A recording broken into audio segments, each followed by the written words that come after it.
جب بڑے اپنے چھوٹوں میں سے کسی ایک کو زیادہ پیار دیتے ہیں نا تو اس کا لازمی نتیجہ یہ ہوتا ہے کہ اوروں کو اس سے حسد ہو جاتا ہے،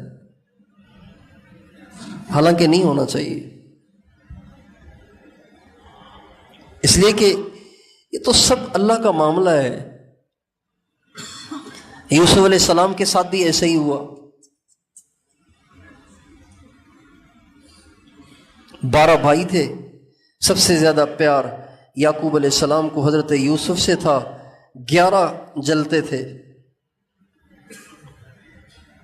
11 نہیں 10 جلتے تھے، چونکہ ایک تو ان کا اپنا سگا بھائی تھا بنیامین، وہ نہیں، باقی 10 جلتے تھے۔ وہ کہتے تھے سارا پیار اسی سے کرتا ہے، ہم بھی تو آخر انہی کے بیٹے ہیں۔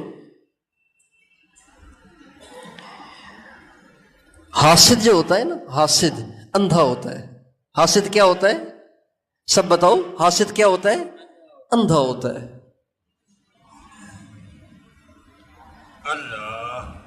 اس کو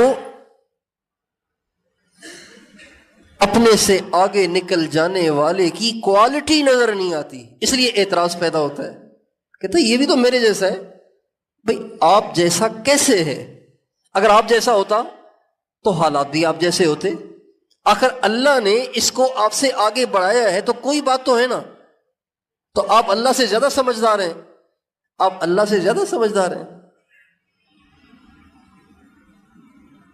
آج کل عام ہے گھروں میں حسد،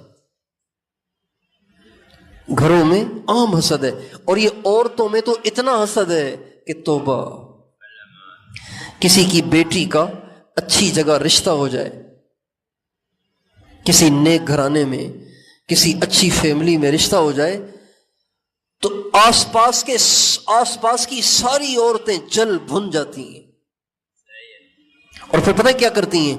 پھر جاتی ہیں جادوگروں کے پاس، عاملوں کے پاس، بیویوں کے پاس، ان سے کہتی ہیں کہ ہم ایک آدمی سے پریشان ہیں، آپ کچھ ایسا لکھ کے دے دیں کہ اس کے پرخچے اڑ جائیں، لہذا کچھ پڑوا کے لائیں گی اور آ کے اس کے گھر کے دروازے پہ پھینک دیں گی، کوئی تعویذ اس کے بستر کے نیچے طریقے سے جائیں گی اور دبا کے آ جائیں گی۔ اب نئی دلہن بیچاری جو بڑی شان کے ساتھ، محبت کے ساتھ گئی تھی، اب روز میاں بیوی میں لڑائی، روز میاں بیوی میں لڑائی۔ جب لڑائیاں ہوتی ہیں تو ان کا دل خوش ہوتا ہے، شکر ہے اچھا ہوا ان کے ساتھ۔ یہ عام ہے، یہ عام ہے۔ جو جادو کرتا ہے، جو جادو کرواتا ہے، یہ دونوں اسلام سے خارج ہیں، ان کے نکاح ٹوٹ جاتے ہیں، یہ دونوں اسلام سے خارج ہیں، یہ دونوں کفر میں چلے جاتے ہیں۔ نہ جادو کرنے والے کو کلمہ نصیب ہوگا، نہ جادو کرانے والے کو کلمہ نصیب ہوگا۔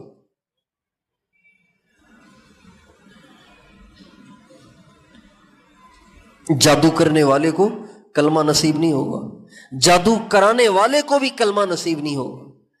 اوروں کے گھر اجاڑنے کے لیے، اپنے نفس کو خوش کرنے کے لیے کتنے لوگ ہیں جو اپنے ایمان کو داؤ پہ لگا رہے ہیں۔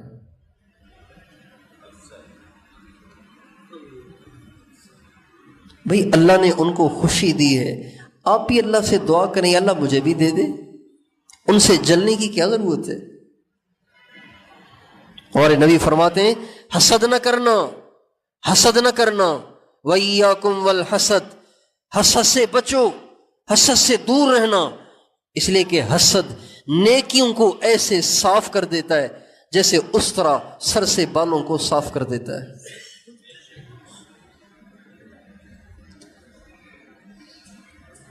اور گھروں میں ساس بہو میں جو لڑائی ہوتی ہے نا، ساس بہو میں جو لڑائی ہوتی ہے اس کی بھی اصل وجہ حسد ہوتی ہے۔ چونکہ ایک بیٹا پہلے سارا دن ماں کے ساتھ اٹیچ رہتا تھا، اب اس نے شادی کر لی، لامالا آخر کچھ ٹائم تو بیوی کو بھی دے گا نا۔ اب ماں کہتی ہے پہلے تو میرے سے ایسے پیش آتا تھا، جب بھی کچھ لاتا تھا آ کے میرے قدموں میں ڈال دیتا تھا، اب میرے لیے الگ شاپر لاتا ہے، ایک شاپر مجھے دکھاتا بھی نہیں، اندر لے جاتا ہے۔ اب حسد، اب کیا ہوتا ہے؟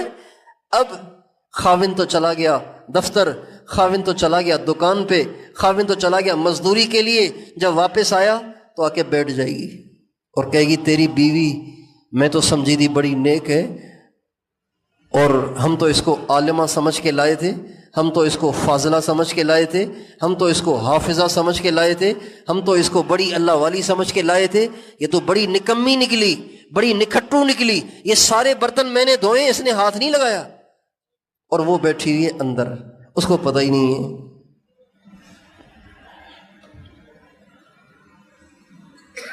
اب ایک دن، دو دن، تیسرے دن جب روز بیٹے کے کان بھرے جائیں گے، اس کا کیا نتیجہ نکلے گا؟ اس کا نتیجہ یہی نکلے گا کہ بیٹا اٹھائے گا ڈنڈا اور کرے گا پٹائی دوسرے کی بیٹی کی، جس کو عزت سے لائے تھے، بارات لے کے گئے تھے لانے کے لیے، اب اس کی پٹائی ہو رہی ہے۔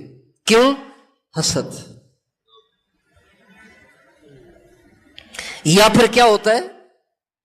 ایک بھائی کے گھر میں، ایک شخص کے گھر میں اس کی ایک بہن بیوہ ہے،